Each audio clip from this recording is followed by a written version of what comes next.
Today we are joined by a very special guest, Dracula, so named because I'm reading Dracula at the moment, and he is one of our foster kittens in this house. We've actually got two more foster kittens. We've got Oreo, who is the most friendly, and Olaf, who is the least friendly. So Oreo will probably come over here at some point, but Olaf I think we're quite unlikely to see. Oreo is named for their coloration. They're a black and white cat. And Olaf is named after a character with which I'm not familiar, but it is not the snowman from Frozen. So those are the naming conventions. Me and my roommates, we all named one, and we've now got 6 boys in the house. It's 3 men who have fostered 3 kittens and have named them all. So we're having a great time here, and you'll probably get to see at least 2 out of 3. They're walking around now. And as usual, we're going to be answering questions about human mating. What's the science of post-nut clarity and how is it different between the genders? Post-nut clarity is hypothesized by Dr. David Buss to be an adaptation that evolved to facilitate a seduce and abandon strategy in males. So some men, anecdotally, not all men, right? I'm certainly not familiar with this experience, but some men report feelings of intense disgust and revulsion and aversion after reaching completion. And these feelings are often directed at the person that they just mated with. So they felt great about them, they felt feelings of infatuation and attraction, and then as soon as they reach completion, they feel disgusted. What explains this? Well, male mammals can engage in a seduce and abandon strategy where they copulate with a female and then leave without investing in the offspring at all, right? Potentially that's a free point in the game of evolution.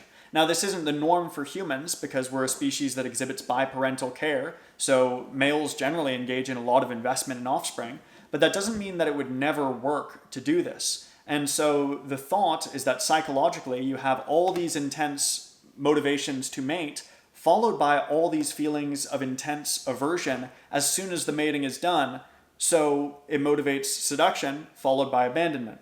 And you'd expect from first principles that this would appear more in males than females, and it does seem to appear more in men and women. So it's definitely, I mean, it's very theoretical, but it's not the worst explanation in the world.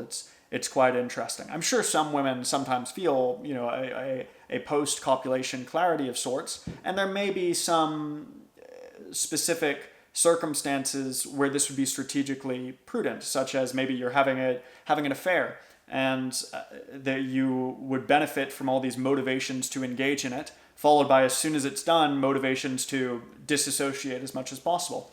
I could see that being the case, but it certainly does seem more common in men, and that makes sense given that males, but not females, can viably engage in reproduction and then basically make no investments after that. They engage in the copulation and then leave with no further investment. They have the potential to secure quote-unquote free points in the evolution game. Not the nicest thing in the world, but certainly not justifying it, just explaining it.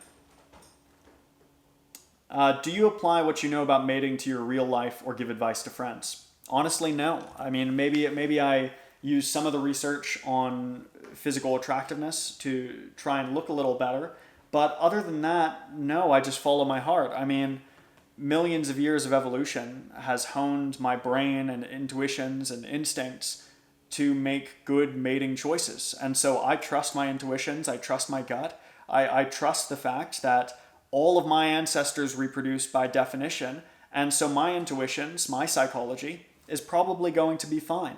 So I just follow my heart. Now, when giving advice to friends, they often do want, because of my career path, they do often want a more scientific take, and I'm happy to give it, but usually no. I mean, I find this stuff very interesting, and I think it's useful for us to understand it for many reasons, but in terms of applying it to one's individual life, there aren't that many opportunities to. Maybe in the very early stages of mate selection, it might help you spot potential red flags, and maybe it makes you a little less naive. There's certainly a lot of physical attractiveness research that can be quite useful, but other than that, there's really not much. It's mostly just very interesting.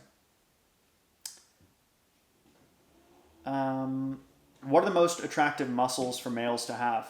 A lot of men focus on biceps and pecs And these are attractive muscles, right? There's nothing wrong with working these. But I would say that if you had to choose one muscle to focus on as a man to get the most bang for your buck, it would be the lateral delt. So this is the only muscle that can improve your bideltoid width from the front through growth.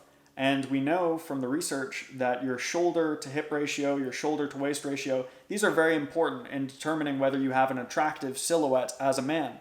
And so the only real things you can do there beyond, having different parents, I mean, this is largely a heritable trait, is to narrow your waist through weight loss. And if you're already slim enough, well, then the only thing you can do is lateral raises and similar exercises to try and grow the delts. So I think that it's all muscles are good. There's no bad muscles to work per se, but if you had to choose one to really focus on, I would say that would be the one.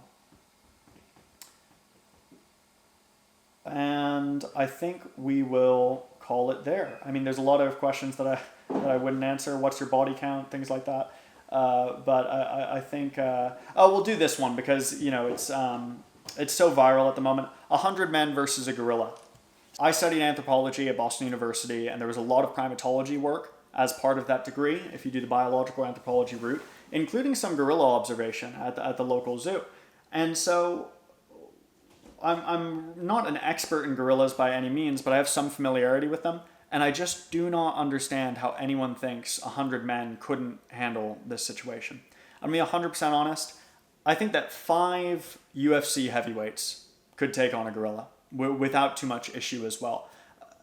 Gorillas are not these completely invincible creatures. They're not Superman. They're not these mythical beings. If Tom Aspinall is being attacked by a gorilla and John Jones kicks them in the back of the head, that gorilla will go to sleep the same way that a human would go to sleep. I mean, there's only several millions of years of evolution between us. We are different, right? They are much larger, much stronger, and they have fangs. But again, they're not invincible. A kick to the back of the head from a UFC fighter would have an effect. Now, let's say it's 100 normal guys.